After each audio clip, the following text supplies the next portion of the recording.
受到海岸变化等等的因素影响，伫云林的沿海有几个港口拢有积沙的问题。渔民若要出海，就干那会当利用大楼的时间去出入，是真无方便。针对这件代志，云林县府水利处就表示，因当年拢会编预算去清土沙，不过因为这是属于自然的积沙，干那会当继续去清，无法度完全处理起来，互当地渔民就干那会当安尼维持产业活动。未来就该和中央合作，才会当彻底改善。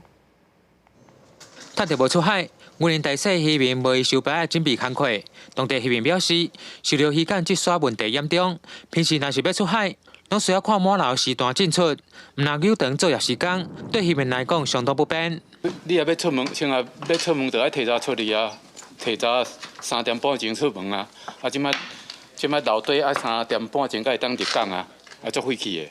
云县府水利处表示，大溪渔港是当地渔民出海掠鱼、摆用蚵仔主要港口，但由海岸环境变化和漂沙等因素，造成积沙问题严重。目前只会当靠着每年编的经费，定期来清沙，减少渔民出入港口的不便。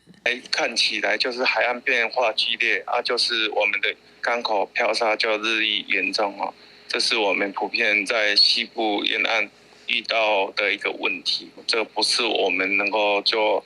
单纯就认为只有加强清疏来做因应维护我们的一个产业活动。水利处表示，云县来渔港长期以来拢有积沙的问题，县府每年嘛向中央提报清沙需求，平均每一个港口2至3年就会清沙一届。今年编的2000万轮到大溪渔港来清沙，未来嘛需要中央和地方合作，找出适合解决积沙的问题。记者用云林报道。